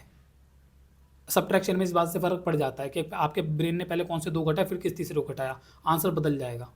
नंबर से समझो, जैसे मैं कर रहा हूँ 1 - 2 - 3 कर रहा हूँ। अब मैंने क्या करा, मैंने पहले ये 2 घटाए और फिर 3 घटाने का सोचा, या दूसरा मैंने पहले इन 2 को घटा के फिर 1 को वो घटाने का सोचा। अगर आप पहले 1 - 2 करते हो, 1 - 2 करोगे तो आंसर कितना आ जाएगा, -1 और -3 दैट्स -4, और वहाँ करते तो 1 - -1 दैट इज इक्वल्स टू 1 + 1 और दैट इज इक्वल्स टू 2। नहीं मैच कर रहा, समझ गए। एडिशन में जबकि एसोसिएटिव है, एडिशन एसोसिएटिव है। एडिशन में जब 3 नंबर को मैं ऐड कर रहा था तो मैं पहले किसको 2 को ऐड करता हूँ फिर किस तीसरे को ऐड करता हूँ, फ़र्क नहीं पड़ता। एडिशन एसोसिएटिव होता है, लेकिन सब्ट्रैक्शन एसोसिएटिव नहीं होता। तो हम बोलते हैं कि एडिशन कॉम्पिटिटिव होता है, एसोसिएटिव होता है, बट सब्ट्रैक्शन जो होता है वो नॉन कॉम्पिटिटिव होता है, नॉन एसोसिएटिव होता है, ठीक है ना। मल्टीप्लिकेशन की अगर हम बात करें, मल्टीप्लिकेशन पे जाने से पहले रुक जाओ, मैं मैट्रिक्स को थोड़ा सा यहाँ पे एंटर करवा देता हूँ। अब मैट्रिक्स में बात करें तो मैट्रिक्स भी एडिशन में कॉम्पिटिटिव होता है और एसोसिएटिव होता है, दोनों चीज़ें होती है, ठीक है ना। मैट्रिक्स है, मैं कोई मैट्रिक्स ए ले रहा हूँ और कोई मैट्रिक्स बी ले रहा हूँ, उनको अगर आप ऐड करो और b + a करो, मतलब a + b करो, मैट्रिक्स में भी a + b करो कि b + a करो, सेम ही आता है आंसर। मैट्रिक्स कॉम्पिटिटिव होता है। एडिशन में मैट्रिक्स का एडिशन की बात किया जाए तो मैट्रिक्स एडिशन में कॉम्पिटिटिव होता है, ठीक है ना। 1 2 3 4 एक मैट्रिक्स, 3 4 5 6 एक मैट्रिक्स, ठीक है ना। और 3 4 5 6 ये मैट्रिक्स और 1 2 3 4, समझे। मैं 1 2 3 4 में 3 4 5 6 ऐड कर रहा हूँ, या 3 4 5 6 में 1 2 3 4 ऐड करूँ। क्या आपको लगता है दोनों का आंसर अलग अलग आएगा या दोनों का आंसर सेम आएगा? दोनों को जैसे मर्जी ऐड करूँ, 1 2 3 4 3 4 5 6 ऐड करूँ, या 3 4 5 6 वाले मैट्रिक्स में 1 2 3 4 वाला मैट्रिक्स ऐड करूँ, दोनों का आंसर सेम ही आएगा, सेम ही आएगा। a + b करोगे, b + a करो, आंसर सेम आएगा। तो मैट्रिक्स में हम कहते हैं मैट्रिक्स जो होता है वो कॉम्पिटिटिव होता है। आई होप आपको समझ में आ रहा होगा, ठीक है ना। मैट्रिक्स एसोसिएटिव भी होता है, मैट्रिक्स एडिशन में मैट्रिक्स एसोसिएटिव भी होता है। 3 मैट्रिक्स को जब हम ऐड करने के बारे में बात करते हैं, जैसे 3 मैट्रिक्स है 1 2 3 4 5 6 7 8 3 4 5 6, तो जब 3 मैट्रिक्स को हम ऐड करने के बारे में बात करते हैं तो अगेन यही करते हैं, पहले 2 को ऐड करते हैं फिर तीसरे को ऐड कर लेते हैं, ठीक है ना। और मैट्रिक्स में जब हम ऐड कर रहे हैं 3 मैट्रिक्स को, तो अगेन इस बात से फ़र्क नहीं पड़ता कि पहले किस 2 को ऐड करते हैं। पहले आप इन 2 को ऐड करके फिर इसको ऐड कर सकते हो, पहले इन 2 को ऐड कर लो, इन 2 को ऐड करने के बाद एक आंसर आ जाएगा, ठीक है ना। इन दोनों मैट्रिक्स को ऐड करके एक मैट्रिक्स का आंसर आ जाएगा, ये 2 मैट्रिक्स को ऐड करके एक मैट्रिक्स आ जाएगा, ठीक है ना। फिर उसमें इसको ऐड कर दो, या फिर आप क्या करो, पहले इन दो को ऐड कर दो, इन दोनों को ऐड करके एक आंसर आ जाएगा, उसमें इस वाले को ऐड कर दो, समझ गए, इन दोनों को ऐड कर दो, इन दोनों को ऐड करके इसको कर दो, तो भी आंसर सेम आएगा, ठीक है ना। तो मैट्रिक्स का जो एडिशन होता है वो एसोसिएटिव भी होता है। 3 मैट्रिक्स है ए बी और सी, समझ गए, जैसे नंबरों में होता है वैसे मैट्रिक्स में भी होता है, एडिशन सेम काम करता है, ठीक है ना। 3 मैट्रिक्स है ए बी सी, तो आप ए प्लस बी करके फिर सी मैट्रिक्स को ऐड करते हो, ए प्लस बी प्लस सी करते समय, अब बी प्लस सी करने के बाद फिर ए ऐड करते हो, फर्क नहीं पड़ता, ठीक है ना। यार अगर आपने ना लिखा हो, तो थोड़ा सा ऐसे मिटा के थोड़ा लिख लेना ऐसे करके, किसके नीचे लिख देना ऐसे करके कि ए प्लस बी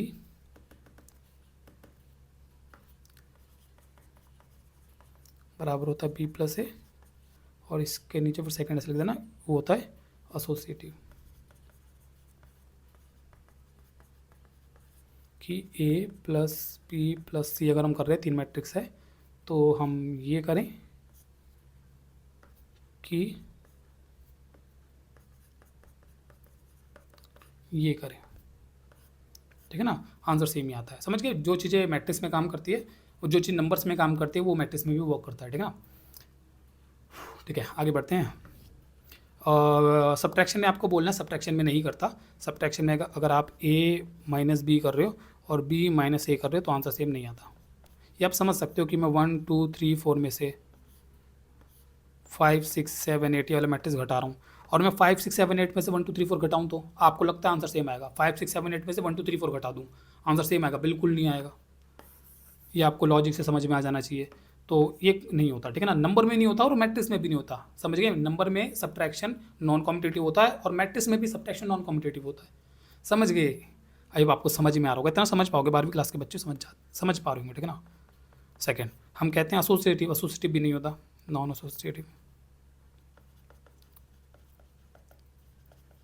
ठीक है। तो यहाँ पे कहते हैं A minus B minus C कर रहे हो, तो if you do this and A minus B minus C करते समय if you do this, so answer आपका अलग आ जाएगा, ठीक है ना, नॉन एसोसिएटिव, ठीक है। जब हम क्या बोलते हैं मल्टीप्लिकेशन पे अप्रोच करते हैं तो मल्टीप्लिकेशन में हम कहते हैं नॉन कॉम्पिटिटिव। ये वो जगह है जहाँ पे ये क्या बोलते हैं नंबर से अलग भागता है। बाकी जगहों पे जैसे नंबरों में चलता है वैसे मैट्रिक्स में भी चलता है, लेकिन यहाँ इकलौती जगह है, ये इकलौती जगह है जहाँ पे नंबर से अलग भागता है। मल्टीप्लिकेशन में यहाँ पे थोड़ा अलग भागता है, बस मल्टीप्लिकेशन में भी इस पॉइंट में, मल्टीप्लिकेशन के आगे जो पॉइंट है ना एसोसिएटिव वगैरह, वो नंबर से मैच करते हैं, बस कॉम्पिटिटिव वाली जगह में अलग भागता है, तो नॉन कॉम्पिटिटिव होता है, ठीक है ना। तो हम कहते हैं यहाँ पे अगर आप ए इंटू बी करते हो तो उसका आंसर बी इंटू ए के बराबर नहीं आता। आपको याद हो, अगर आपको याद हो, अभी जब मैं पढ़ा रहा था इस टॉपिक को तो मैं कह रहा था ऑलवेज, लगभग ऑलवेज मैं ऐसे बोल रहा था कि लगभग ऑलवेज ऐसा होता है कि इंटू बी का आंसर बी इंटू ए के बराबर नहीं आता। और यहाँ पे मैंने थोड़ा सा स्पेस भी छोड़ दिया था जानबूझ के, पता नहीं आपने नोट बनाते टाइम में छोड़ा होगा कि नहीं छोड़ा होगा, ठीक है ना। तो एक तो नोट बनाना, पता नहीं, मेरे को ये नहीं पता आप नोट बना रहे हो कि नहीं बना रहे हो, ठीक है। तो यहाँ पे ना मैंने स्पेस छोड़ा था, क्यों छोड़ा था, क्योंकि मैं ये जो कह रहा हूँ कि ये लगभग ऑलवेज होता है, मतलब कुछ ऐसे केसेस होते हैं जहाँ पे ये बराबर आ भी सकता है, कुछ एक आध केसेस होते हैं जहाँ पे बराबर आ भी सकता है, ठीक है ना। तो जिसमें से जैसे एक केस एनसीईआरटी ने डिस्कशन कर रखा है जिसको आप एक्सेप्शन कह सकते हो। एक्सेप्शन समझते हो ना, कि एक्सेप्शन का मतलब होता है कि भाई वैसे तो यही होगा, वैसे तो नॉन कॉम्पिटिटिव है, लेकिन एक आध जगह है जहाँ पे ये नहीं होता ऐसा। एक्सेप्शन मतलब कि वैसे तो यही होता है, बट एक्सेप्शन मतलब कि एक आध जगह है जहाँ पे ये नहीं होता, कि ये बराबर आ जाता है। तो वो कौन सा केस है, तो एनसीईआरटी पढ़ाती है कि if A and B both are diagonal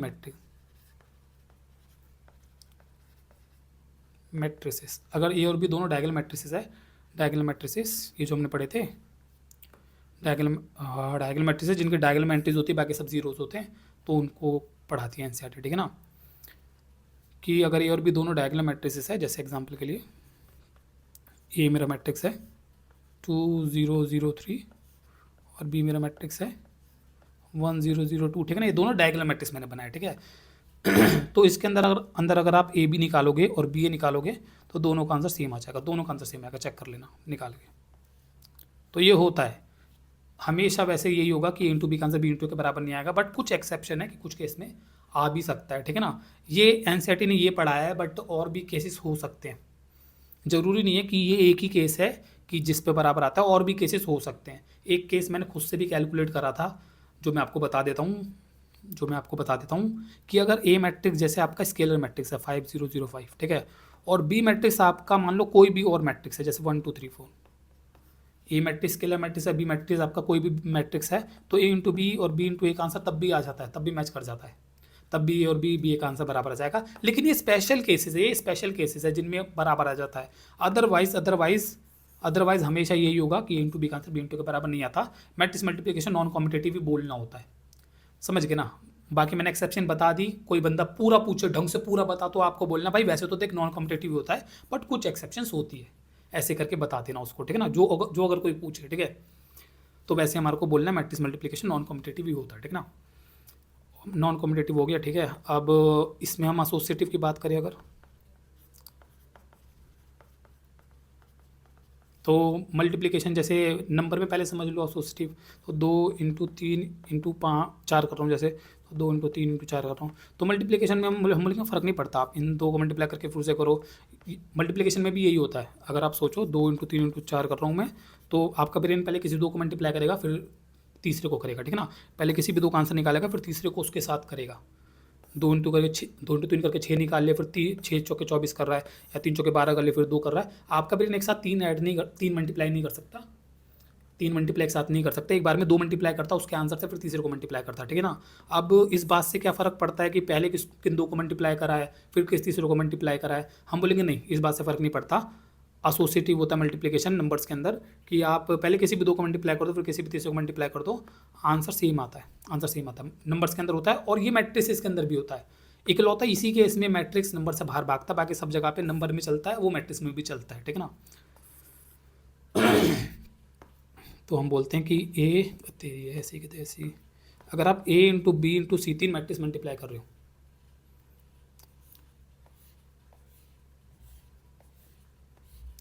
2 bye 2 2 bye 2 2 bye 2, ये 3 मैट्रिक्स है, ठीक है। ये 3 मैट्रिक्स को मैं मल्टीप्लाई करने वाला था।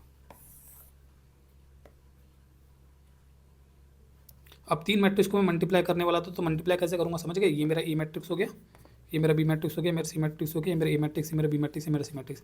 अब 3 मैट्रिक्स को मेरे को मल्टीप्लाई करना है, कैसे करना है, हमने तो दो को मल्टीप्लाई करना सीखा है, तो एक बार में 2 करना होता है फिर तीसरे को करना होता है, जैसे नंबर में करते हैं वैसे ही, ठीक है ना। तो पहले मैं क्या करूँगा, पहले मैं ए इंटू बी कर लूँगा, ए इंटू बी करूँगा, तो भाई इसकी कॉलम उसकी रो के बराबर होनी चाहिए, जो कि है, ठीक है ना। नया मैट्रिक्स क्या आएगा, ए इंटू बी करके 2 बाय 2 का एक मैट्रिक्स,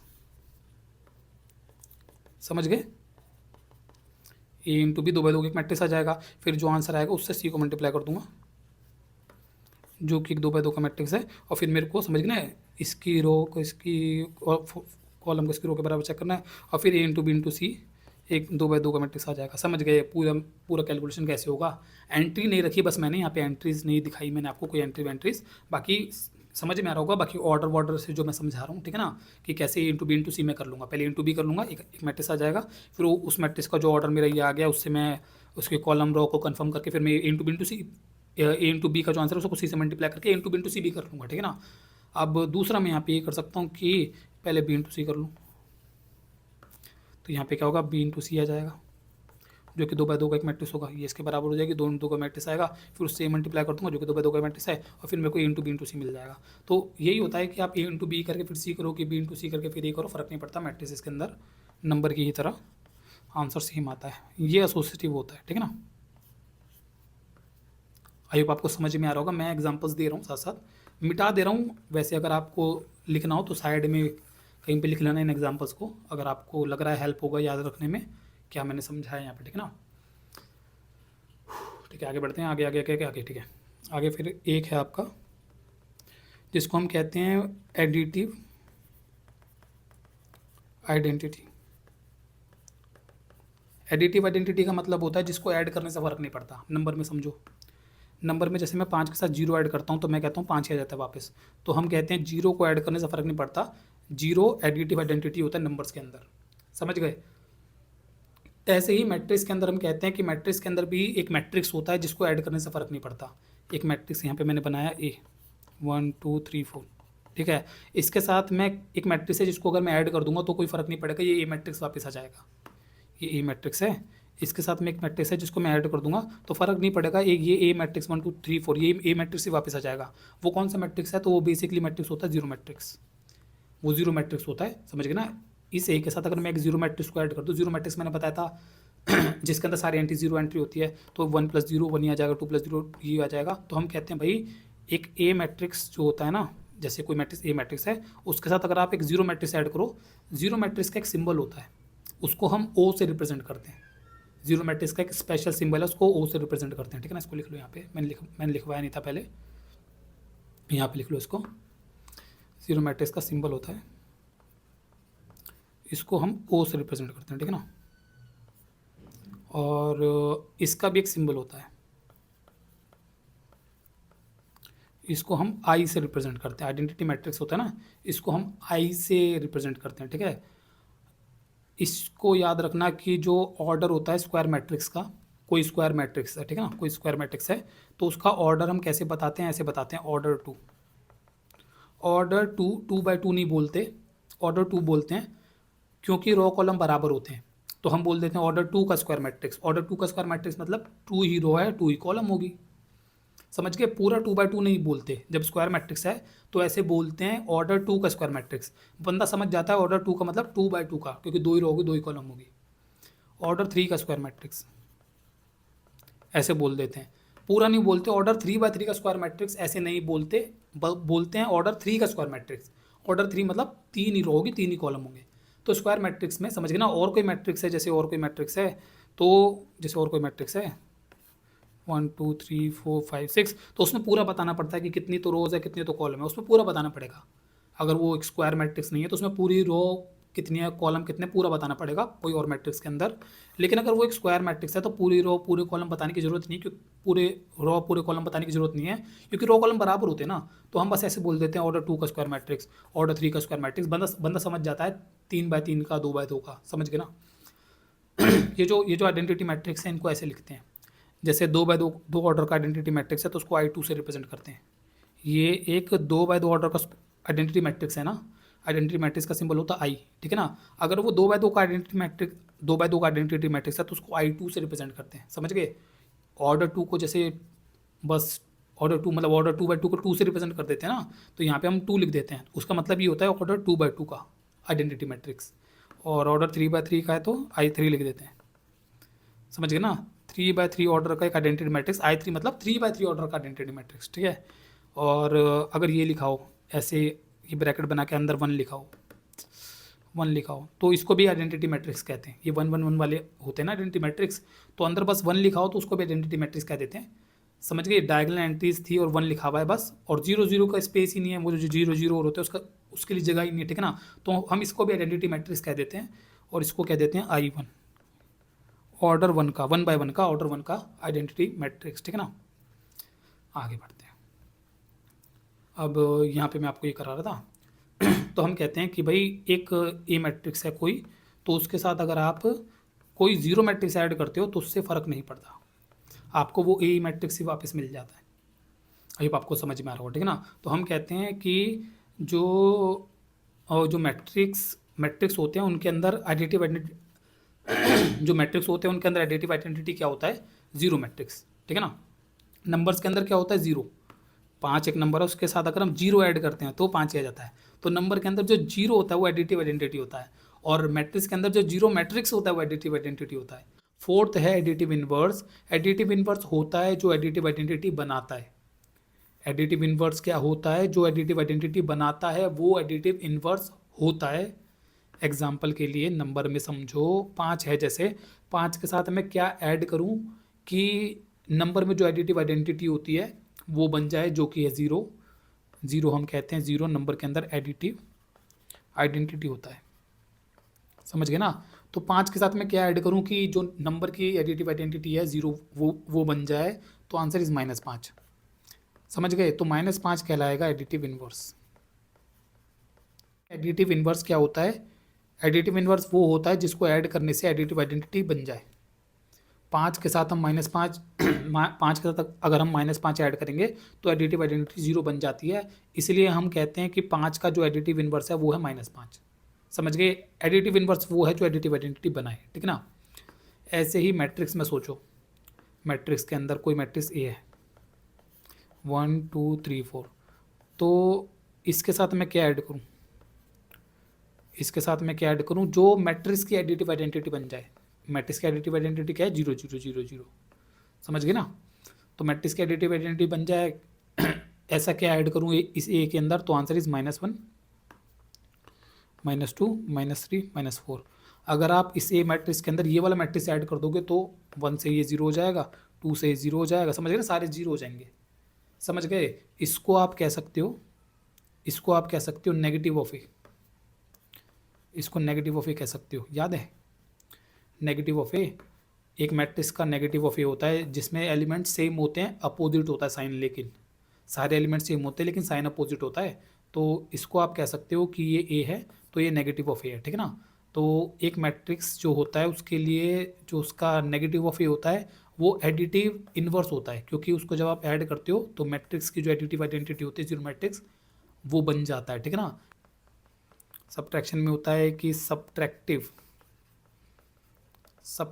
आइडेंटिटी पहले होता है। सब्ट्रैक्टिव आइडेंटिटी, सब्ट्रैक्टिव आइडेंटिटी का मतलब जिसको सब्ट्रैक्ट करने से फ़र्क ना पड़े। जैसे एडिटिव आइडेंटिटी होता है जिसको ऐड करने से फ़र्क नहीं पड़ता, ऐसे सब्ट्रैक्टिव आइडेंटिटी। नंबर में सोचो 2 के साथ में क्या घटाऊँ जिसको घटाने से फ़र्क ना पड़े, तो आंसर इज 0 0। समझ गए? ऐसे ही मैट्रिक्स में सोचो, एक मैट्रिक्स है 1 2 3 4 जैसे, इसके साथ में क्या घटाऊँ, ऐसा क्या मैट्रिक्स घटाऊँ कि फ़र्क ना पड़े 1 2 3 4 ही आ जाए, तो again answer is 0 matrix. 0 matrix से घटाओगे तो ही ऐसा होगा, ठीक ना। तो यहाँ पे भी आंसर होता है 0 मैट्रिक्स, ठीक है। और सोचो नेक्स्ट जो है कि सब्ट्रैक्टिव इन्वर्स। समझ गए? सब्ट्रैक्टिव इन्वर्स, सब्ट्रैक्टिव इन्वर्स का मतलब क्या हो जाएगा कि वो जो सब्ट्रैक्टिव आइडेंटिटी बना है, सब्ट्रैक्टिव आइडेंटिटी होता है 0 मैट्रिक्स, ठीक है ना। नंबर में सोच लो पहले कि 2 में से क्या घटाऊं कि 0 बन जाए। नंबर में सब्ट्रैक्टिव आइडेंटिटी 0 है, नंबर की सब्ट्रैक्टिव आइडेंटिटी 0 है, तो 2 में से क्या घटाऊं कि 0 बन जाए, तो आंसर इज 2। 2 में से 2 ही घटाना पड़ेगा, तो सेम नंबर। ऐसे मैट्रिक्स में सोचो 1 2 3 4, इसमें से क्या घटाऊं कि 1 की मतलब 0 आ जाए, जो इसमें होता है, इसमें 0 होता है, 0 मैट्रिक्स होता है एडिटिव सब्ट्रैक्टिव आइडेंटिटी। तो इसमें इन्वर्स वो होगा जो सब्ट्रैक्टिव आइडेंटिटी ये बनाए, तो इसमें से क्या घटाऊं कि ये बन जाए, तो आंसर इज सेम मैट्रिक्स 1 2 3 4 ही घटाना पड़ेगा, तभी ऐसा होगा। समझ गए? तो नंबर में होता है सेम नंबर और मैट्रिक्स में होता है सेम मैट्रिक्स,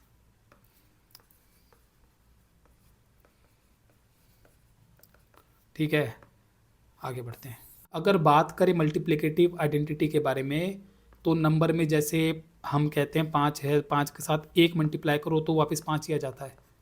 5 के साथ 1 मल्टीप्लाई करो तो वापस 5 ही आ जाता है, तो हम कहते हैं 1 जो है वो मल्टीप्लिकेटिव आइडेंटिटी है। 1 को मल्टीप्लाई करने से कोई फ़र्क नहीं पड़ता, ठीक है ना। जो 0 है वो एडिटिव आइडेंटिटी है, 0 को ऐड करने से फ़र्क नहीं पड़ता, ठीक है ना। 5 का 5 ही आ जाता है। ऐसे मल्टीप्लाई में 1 है, 1 को मल्टीप्लाई करने से फ़र्क नहीं पड़ता, वापस 5 ही आ जाता है, ठीक है ना। 1 कहलाता है मल्टीप्लिकेटिव आइडेंटिटी नंबर्स के अंदर। ऐसे ही मैट्रिक्स के अंदर भी कहते हैं, मैट्रिक्स के अंदर भी होती है मल्टीप्लिकेटिव आइडेंटिटी। एक मैट्रिक्स है जैसे A 1 2 3 4, ठीक है ना। इसके साथ मैं एक मैट्रिक्स मल्टीप्लाई करूँगा और वापस ये A ही आ जाएगा। 1 2 3 4 इस मैट्रिक्स के साथ मैं एक मैट्रिक्स मल्टीप्लाई करूँगा और ये 1 2 3 4 वापस यही आ जाएगा। अब सुनने में अजीब लगता है कि यार ऐसे कैसे पॉसिबल है। मल्टीप्लिकेशन का तो रूल ही बड़ा खतरनाक है, ये रो से कॉलम वॉलम ऐसे होता है, खतरनाक सा तो रूल है मल्टीप्लिकेशन का। और वो पूरी खतरनाक सी कैलकुलेशन करने के बाद ये ए ही वापस आ जाए, थोड़ा मुश्किल लगता है, लेकिन पॉसिबल है। आप वो जो मैट्रिक्स पढ़ा था 0 1 1 0, उससे मल्टीप्लाई करो इस मैट्रिक्स को, आइडेंटिटी मैट्रिक्स जिसको आई से रिप्रेजेंट करते थे, आप उस मैट्रिक्स से इस मैट्रिक्स को मल्टीप्लाई करो, तो इस रो से ये कॉलम मल्टीप्लाई होगा, ये वाली एंट्री आएगी, ठीक है ना। 1 1 ज़ा 1 2 0 0, तो 1 ही आ गया। फिर इस वाली एंट्री के लिए इससे ये मल्टीप्लाई होगा, ठीक है ना, तो 1 0 0 2 1 ज़ा 1 2 ही आ गया। आप करके देखना, इस मैट्रिक्स को इससे मल्टीप्लाई करना, आपको वही मिलेगा। मतलब ए मैट्रिक्स जो है, ये जो ए मैट्रिक्स है, इस ए मैट्रिक्स को आई से मल्टीप्लाई करोगे तो वापस आपको ये ए ही मिल जाएगा। तो आइडेंटिटी मैट्रिक्स एक ऐसा मैट्रिक्स होता है जिसको आइडेंटिटी मैट्रिक्स या आई मैट्रिक्स ये एक ऐसा मैट्रिक्स है जिसको किसी ए मैट्रिक्स से मल्टीप्लाई करोगे तो आपको वो ए मैट्रिक्स वापस मिल जाता है, समझ गए। तो नंबरों के अंदर जैसे होता है 5 के साथ हम कहते हैं एक नंबर है जिसको मल्टीप्लाई करो तो वापस 5 ही आ जाता है। तो नंबरों के अंदर एक मल्टीप्लिकेटिव आइडेंटिटी है, मैट्रिक्स के अंदर एक एक वाला जो वो मैट्रिक्स है वो मल्टीप्लिकेटिव आइडेंटिटी है, ठीक है ना। तो मैट्रिक्स के अंदर आपको बोलना है जो आइडेंटिटी मैट्रिक्स है, आइडेंटिटी मैट्रिक्स होता है, ठीक है ना। वो जो आई मैट्रिक्स होता है वो मल्टीप्लिकेटिव आइडेंटिटी होता है, ठीक है ना। और भी पढ़ना है इसके बारे में, और भी एक दो बात बतानी है मेरे को, बट बाद में बता दूंगा। लेकिन अभी आपको समझ में आ गया ना कि आई एक ऐसा मैट्रिक्स है, आइडेंटिटी मैट्रिक्स एक ऐसा मैट्रिक्स है जिसको किसी मैट्रिक्स से हम मल्टीप्लाई करते हैं तो वो मैट्रिक्स वापस आ जाता है, ठीक है ना। आगे पढ़ेंगे बाकी, ठीक है। एक चौथा पॉइंट और यहाँ पर डिस्कस करना है जो आ जाता है आपका ये मल्टीप्लिकेटिव इनवर्स। मल्टीप्लिकेटिव इनवर्स, अब मल्टीप्लिकेटिव इनवर्स क्या हो जाएगा, हम बोलेंगे मल्टीप्लिकेटिव इनवर्स हो जाएगा जैसे यहाँ पे था एडिटिव इनवर्स जो एडिटिव आइडेंटिटी बनाए, सब्ट्रैक्टिव इनवर्स जो सब्ट्रैक्टिव आइडेंटिटी बनाए, मल्टीप्लिकेटिव इनवर्स मतलब जो मल्टीप्लिकेटिव आइडेंटिटी बनाए। तो कोई ए मैट्रिक्स है, ठीक है, 1 2 3 4। तो इस ए मैट्रिक्स के साथ मुझे सोचना पड़ेगा 1 2 3 4 के साथ कोई ऐसा मैट्रिक्स मल्टीप्लाई करूँ कि मेरी वो जो आइडेंटिटी मैट्रिक्स है 1 0 0 1 ये बन जाए। हम बोलेंगे हाँ ये बन जाए, ये आपको सोचना पड़ेगा। हम बोलेंगे अच्छा, अब ये जो टास्क है ये बहुत दिमाग ख़राब टास्क है, ये कर पाना बहुत मुश्किल होता है। ये सीखने में आपको समय लगेगा, ये 4th चैप्टर सिखाएगा आपको। पहले 3rd चैप्टर में भी सिखाते थे, थोड़ा एक टॉपिक था एलिमेंट्री ऑपरेशन, वो डिलीट कर दिया, ठीक है ना। बट अब ये 4th चैप्टर में सिखाते हैं, सीधा 4th चैप्टर में सिखाएंगे, ठीक है ना। तो होता है एक मैट्रिक्स होता है जिसको अगर आप ये जो जैसे ये मैट्रिक्स है इसके साथ मल्टीप्लाई करोगे तो वो एक ये 1 0 वाला ये वाला मैट्रिक्स आइडेंटिटी मैट्रिक्स आ जाता है, ठीक है ना।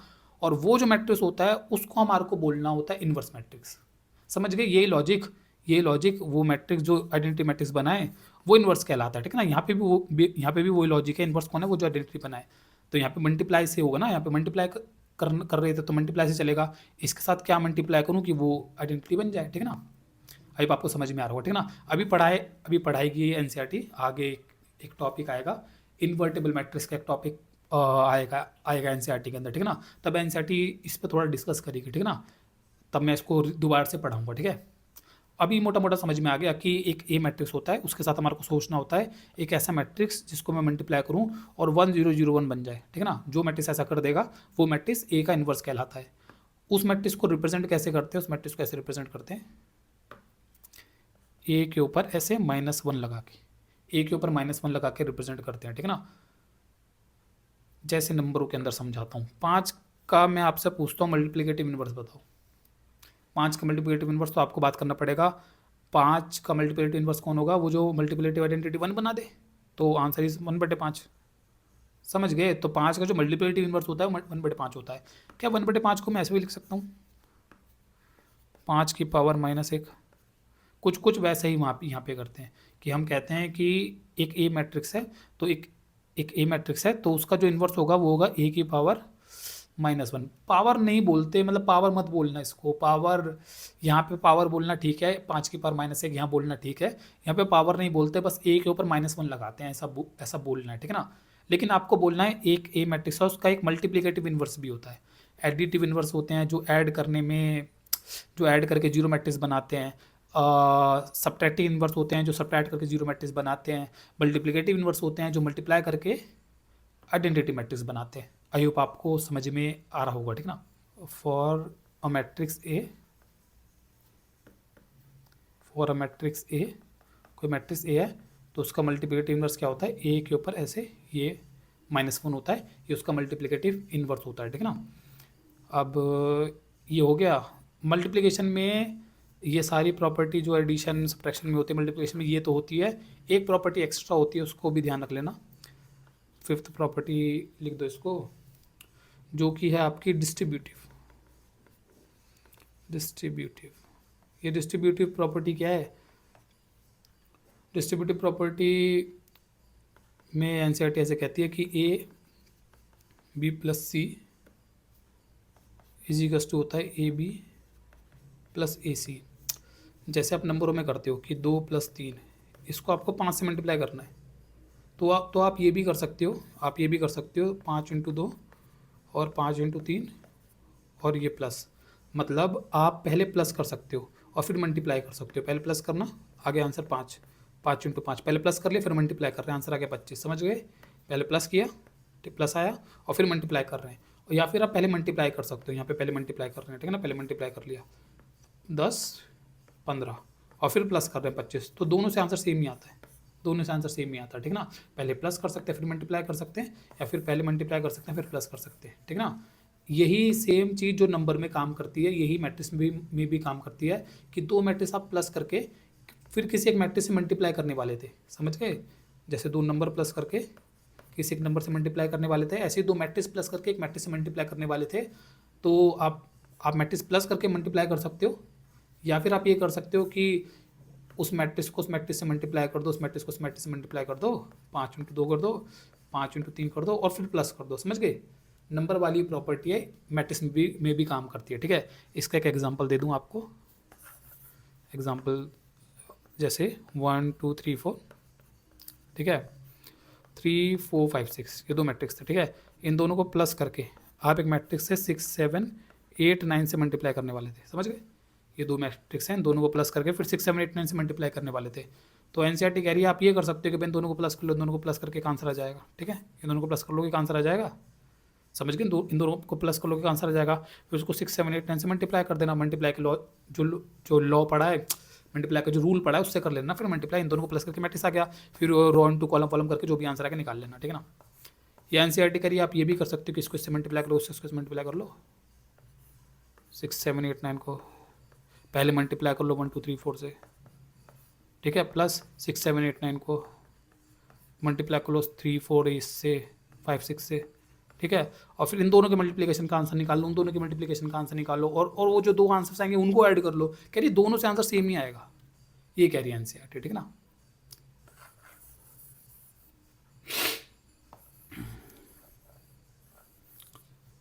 ऐसे ही सेकंड एक और कहती है कि अगर आप a + b करके c से मल्टीप्लाई करने वाले थे, तो आप ये भी कर सकते हो a × c और प्लस b × c, ये भी कर सकते हो, ठीक है ना। a × c और b × c ये भी कर सकते हो। आई होप आपको समझ में आ रहा होगा, ठीक है ना। ध्यान रखना a × c ही करना है और b × c ही करना है, और इसको a × c को c × a करके ऐसे नहीं लिख देना, क्योंकि मैट्रिक्स मल्टीप्लिकेशन नॉन कॉम्पिटिटिव होता है, तो इस बात का ध्यान रखना। समझ गए ना, a ऐसे जाके c से मल्टीप्लाई हो रहा है तो a × c लिखना है, b जाके c से मल्टीप्लाई हो रहा है तो b × c लिखना है, समझ गए। a जाके b से मल्टीप्लाई हो रहा है तो a × b लिखना है, a जाके c से मल्टीप्लाई हो रहा है तो a × c लिखना है, उसको c × a नहीं लिख देना, मैट्रिक्स मल्टीप्लिकेशन कॉम्पिटिटिव नहीं होता। तो बड़े ढंग से डिस्ट्रीब्यूटिव को समझाने का कोशिश करती है एनसीईआरटी। आई होप आपको समझ में आ रहा होगा, ठीक है ना। आगे बढ़ते हैं, एक लास्ट जो छोटा सा रह जाता है टॉपिक, वो है ये स्केलर मल्टीप्लिकेशन, जो हमने टॉपिक पढ़ा था कि एक नंबर से एक मैट्रिक्स को कैसे मल्टीप्लाई करते हैं, उसकी भी प्रॉपर्टीज़ है। प्रॉपर्टीज़ बहुत आसान है। पहली प्रॉपर्टी वो कहता है कि k under bracket a + b, अगर कर रहे हो k यहाँ पे क्या है, k यहाँ पे एक स्केलर है, मतलब एक नंबर है, ठीक है ना, और a और b यहाँ पे मैट्रिक्स है, मैट्रिसेस, ठीक है। तो वो कहता है कि अगर आप एक नंबर को दो मैट्रिक्स से प्लस करके मल्टीप्लाई करने वाले थे, तो आप ये भी कर सकते हो k × a और k × b, और फिर ऐसे कर सकते हो, फिर ऐसे कर सकते हो, ठीक है। मतलब इसको एग्जांपल से समझा देता हूँ। तो मैट्रिक्स है 1 2 3 4, ठीक है, 3 4 5 6, समझ गए। ए और बी ये दो मैट्रिक्स है, इन दोनों को प्लस करके मैं 2 से मल्टीप्लाई करने वाला था जैसे, तो मैं ये भी कर सकता हूँ, इन दोनों मैट्रिक्स को पहले प्लस कर लूँगा फिर 2 से मल्टीप्लाई कर लूँ, ठीक है ना। ये दोनों मैट्रिक्स प्लस होकर एक आंसर आ जाएगा, और फिर 2 से मल्टीप्लाई कर लूँगा, सारे एलिमेंट से 2 मल्टीप्लाई हो जाएगा, फिर एक फाइनल आंसर आ जाएगा। या फिर ये भी कर सकता हूँ, 2 को 1 2 3 4 से मल्टीप्लाई कर दूँ, 2 को 3 4 5 6 से मल्टीप्लाई कर दूँ, ठीक है ना, 2 को इससे मल्टीप्लाई कर दूँ, 2 को इससे मल्टीप्लाई कर दूँ, 2 को 1 2 3 4 से मल्टीप्लाई कर 2 कर दूँ, समझ गए ना। और 2 जब इसके सारे एलिमेंट से मल्टीप्लाई हो जाएगा, 2 इसके सारे एलिमेंट से मल्टीप्लाई हो जाएगा, 2 नए मैट्रिक्स आएंगे और उन दोनों को प्लस कर दूँ, फिर दोनों का आंसर सेम में आएगा। ये कह रही है प्रॉपर्टी। आई होप आपको समझ में आ रहा होगा, ठीक है ना। समझ गए, a + b × k कर रहे थे, तो आप k × a और k × b करके उसको भी प्लस कर सकते हो, आंसर सेम आएगा। और सेकंड जो प्रॉपर्टी है यहाँ पे वो है कि k + l × a, दो नंबर को प्लस करके एक मैट्रिक्स से मल्टीप्लाई कर रहे थे, तो भी आप ये कर सकते हो। k और l यहाँ पे नंबर है, ठीक है ना, तो आप k × a + l × me ये भी कर सकते हो।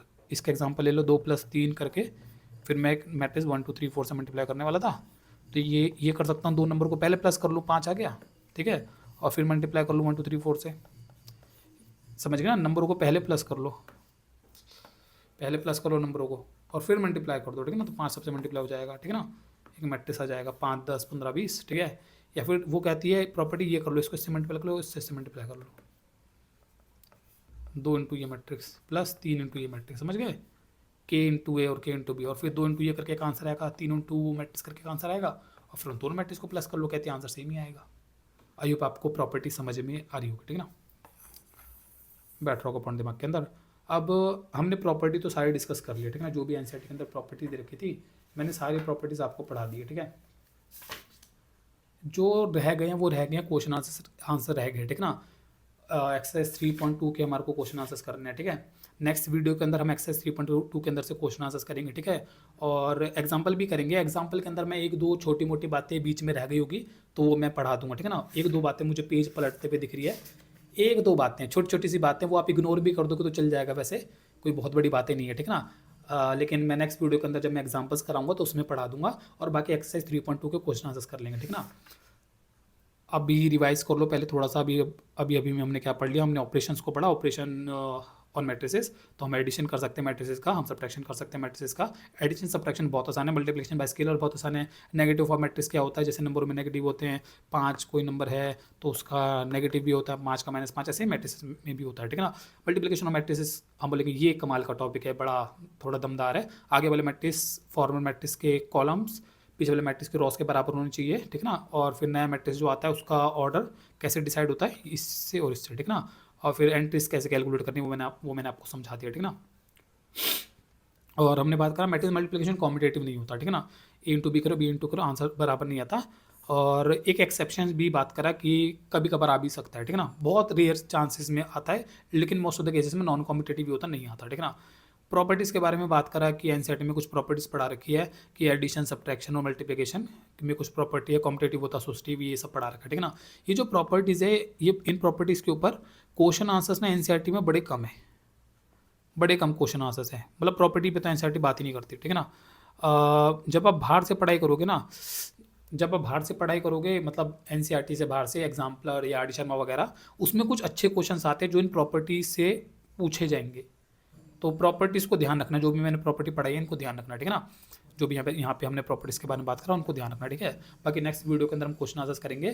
So will see you in the next video. Video अच्छा लगा हो तो वीडियो को लाइक करना, चैनल को सब्सक्राइब करना, ठीक है, और लोगों के साथ वीडियो को शेयर करना। अगर वीडियो एक्चुअली में हेल्पफुल है आपके लिए, आपको आपका हेल्प हो रहा है तो औरों का हेल्प करना, क्योंकि बच्चे जर्नली स्ट्रगल करते हैं मैथ के टॉपिक्स के साथ। तो अगर आपका हेल्प हो रहा है तो उनका हेल्प करना, ठीक है ना।